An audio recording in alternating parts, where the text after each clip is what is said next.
It's nice when a movie lives up to your expectations, no matter how low they might be. Blart Mall Cop 2 is the latest Dear God Why sequel to hit theaters about the continuing adventures of a mall security officer played by Kevin James. It follows the same basic plot as the first, with Blart unintentionally and haphazardly saving the day from some bad guys doing some bad things. But this time, it's in Vegas. The sequel is also a generous whetstone for critics across the country upon which to sharpen their venomous blades of wit. Speaking of which, I had an interesting conversation about this movie with someone recently that ended with this request. They said, "I understand you have to be honest about your thoughts, but please don't make me feel stupid for liking it."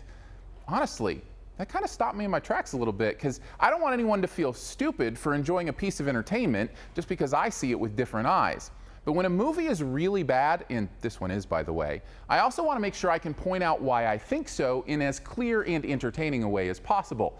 Now, that doesn't mean you can't enjoy it. I mean, it's not a math equation, it's subjective. My job isn't to tell you you shouldn't like it, but rather to tell you why I didn't, while at the same time giving you the information you need to make your own decision.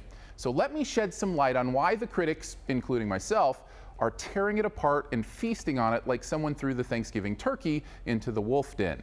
First, it's derivative. No interesting plot changes and no story movements that feel different than anything we've seen before. This is especially obvious when it's a sequel that pretty much feels like they took the first movie and just shot it in a new location.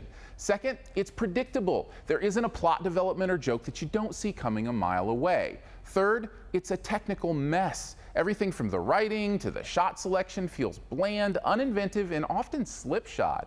And finally, it's just not funny. In fact, the watch the fat guy fall down style of humor is starting to really just feel mean and kind of culturally regressive. It also seems to short-circuit the one thing the movie might have going for it, its emotional heartbeat.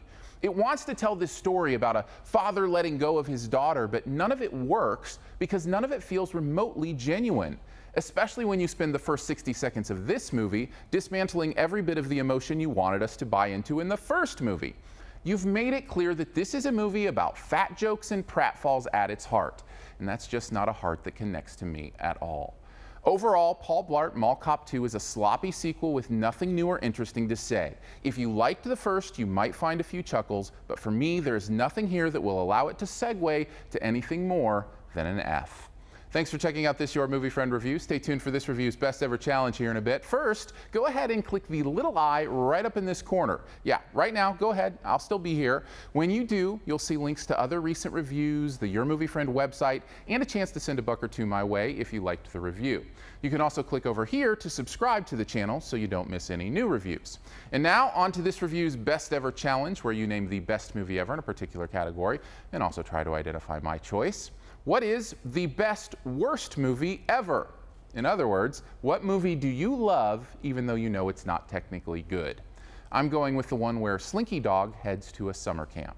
Drop your own answer and a guess at mine in the comments, and the first person to guess mine does get a point. Thanks, and here's your 5 extra seconds to hit subscribe.